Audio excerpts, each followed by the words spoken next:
General Grievous. Hello, Lord Vader. Look, we can also speak in Italian. We are among ourselves now. No, I have to get into the role. I have to teach the Suffragettes in English, so today I will only speak English. Good luck. The students are almost all on a trip. There are only 3 students in the class. Okay, good continuation. Right back at you. Good morning. Good morning, Prof. Teacher, Teacher. can you tell me some things about suffragettes? No? I suppose. Francis, I advise you to make that phone disappear. Good, never do that again. Let's not waste time and get started with today's topic. You must know that in the years between 1909 and 1914, many women fought to have the right to vote. But men created many podcasts against the suffragettes, who are precisely the women who want the right to vote.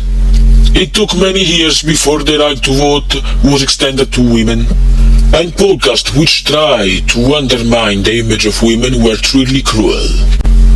The podcasts are characterized by 5 main themes. Do you know what they are? No? Sin.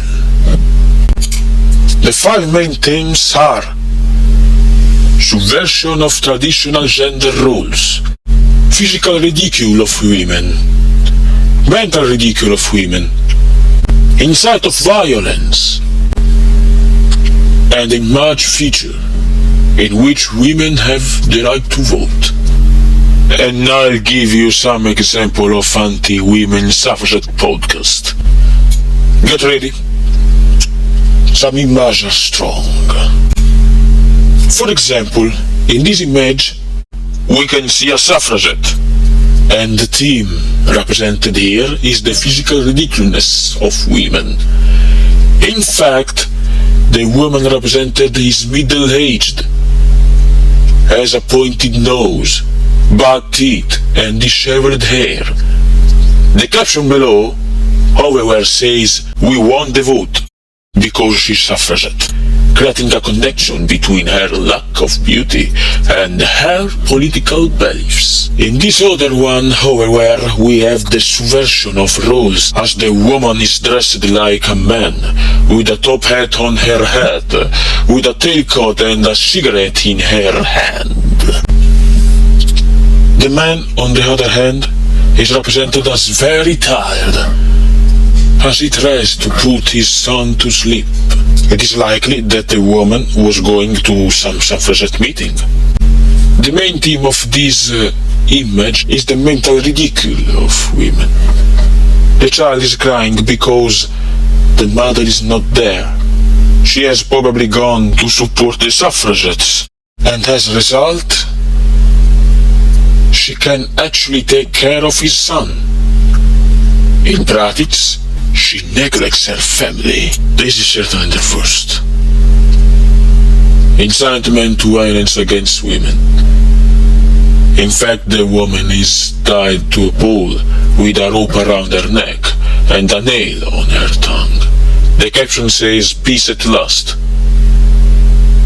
This means that in that days, there were the stereotype of women who talk too much. Furthermore, it was thought that their power came from their ability to express their own.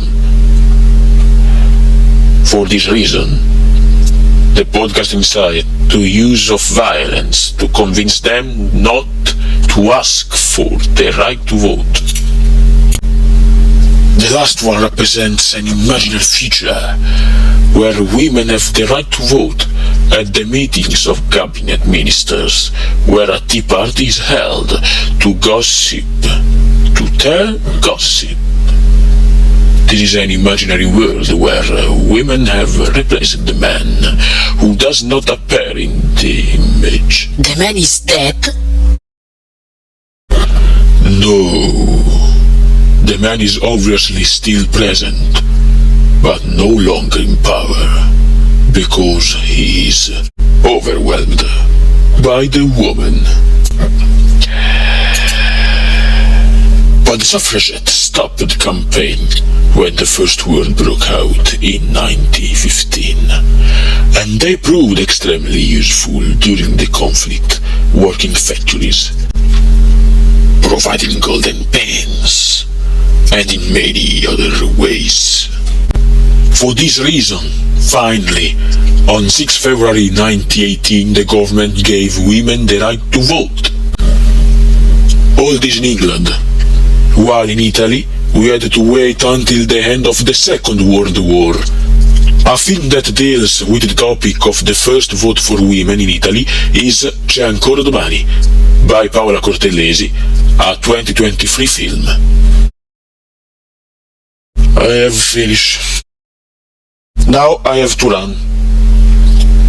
I have a lesson on the Opium Wars to do in another class, in Italian. Goodbye. Goodbye, Prof. Teacher. Teacher.